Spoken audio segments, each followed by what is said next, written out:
Hi everyone, I'm Athena and I did my thesis on motherhood and the algorithm, how social media is changing attitudes toward motherhood.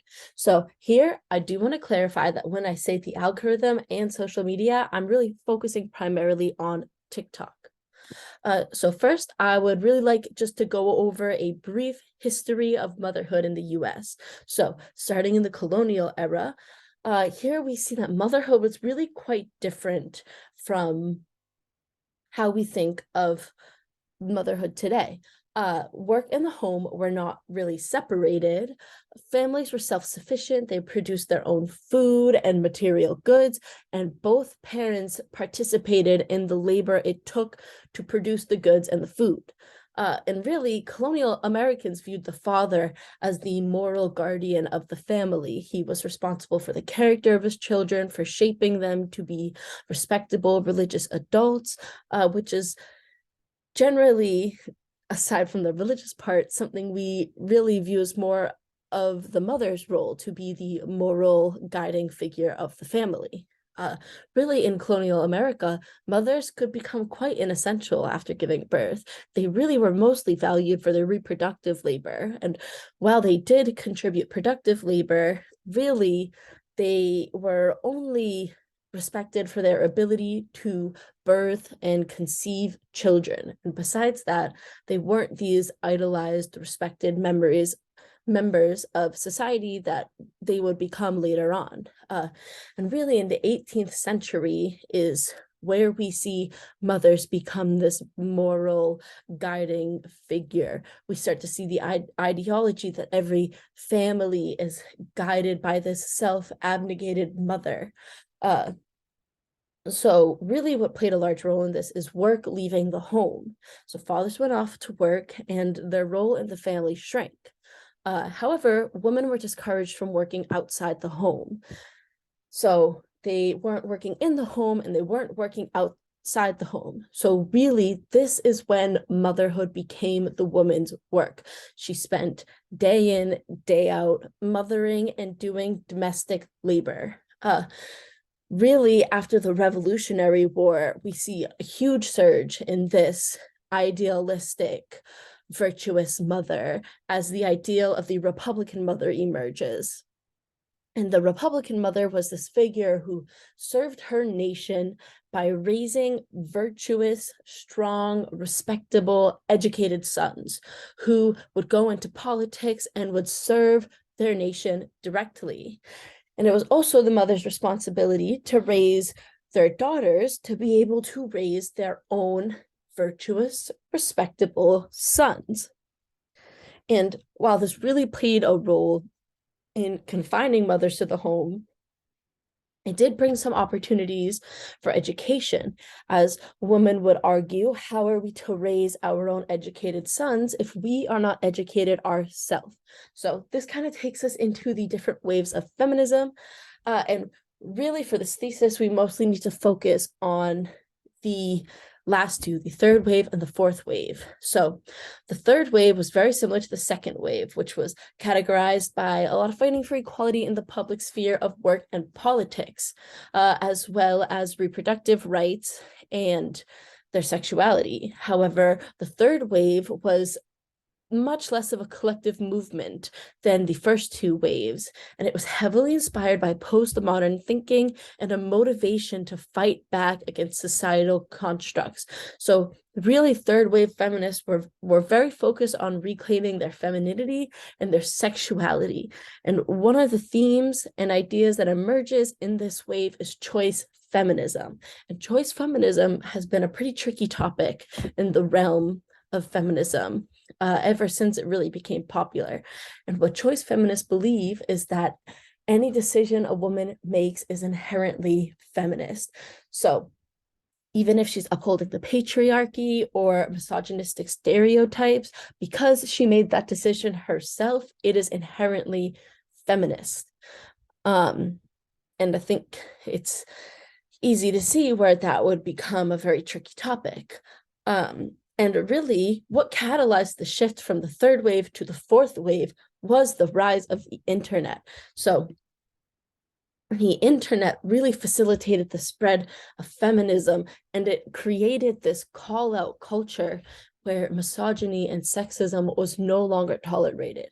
If you were participating in that kind of behavior, there was a spotlight put on you and you were called out. This also led to the creation of movements, social movements that occurred online, like the hashtag Me Too movement, that aimed to spread awareness of sexual abuse and harassment and rape culture, and really formed a bond of solidarity between a lot of women, and was empowering for a lot of women to be able to share their experiences with an online community.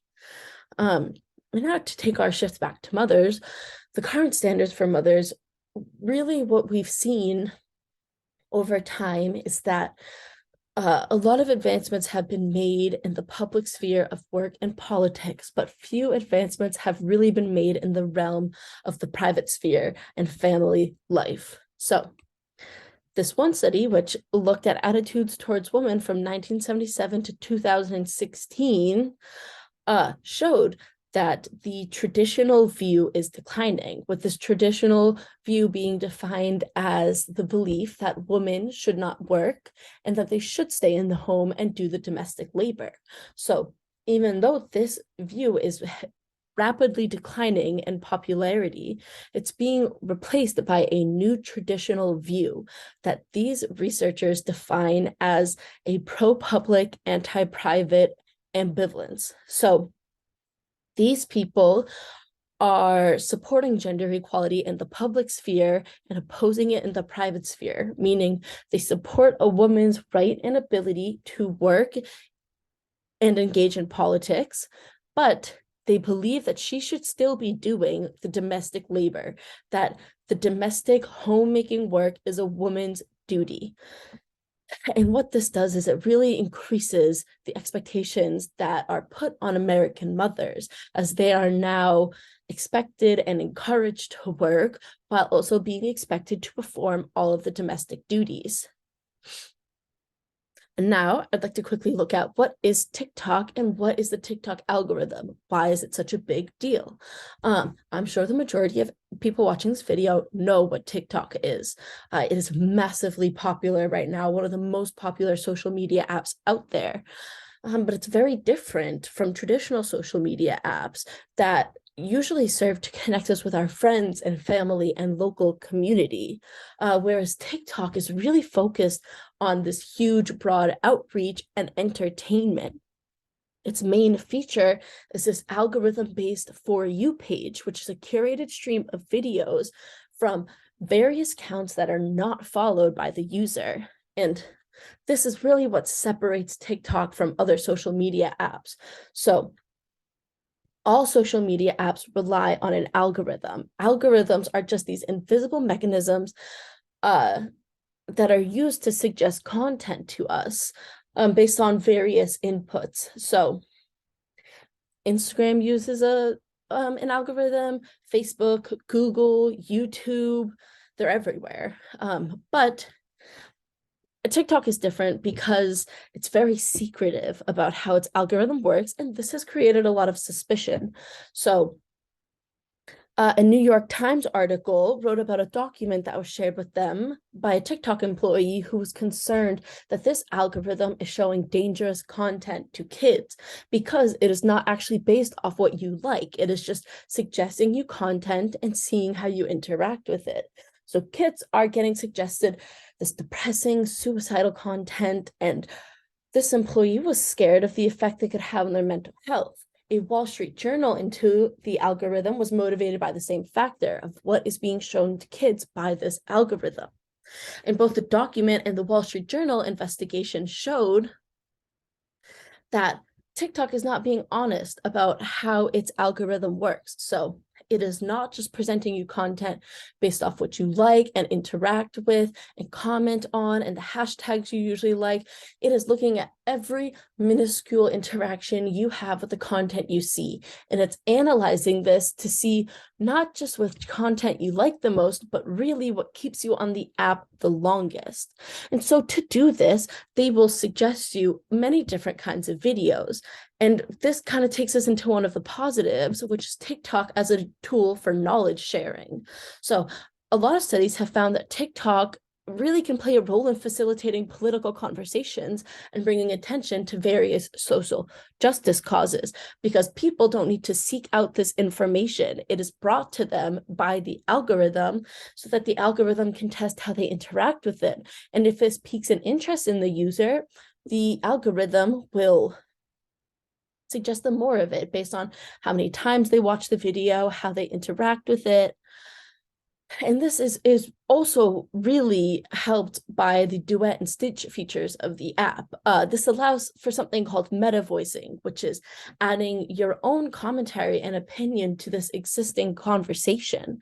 And where motherhood comes in is this content that mothers are making about motherhood for solidarity with other mothers, to acknowledge their struggles. It's being broadcast to communities who are not mothers, who are now looking at this content and becoming aware of these very candid and open and honest conversations of motherhood. And they are now interacting with this content, even though they are not mothers themselves. So this quote I just really like, even though it predates TikTok. This is something that was really made easier by TikTok. This community building, this finding people with similar interests with you.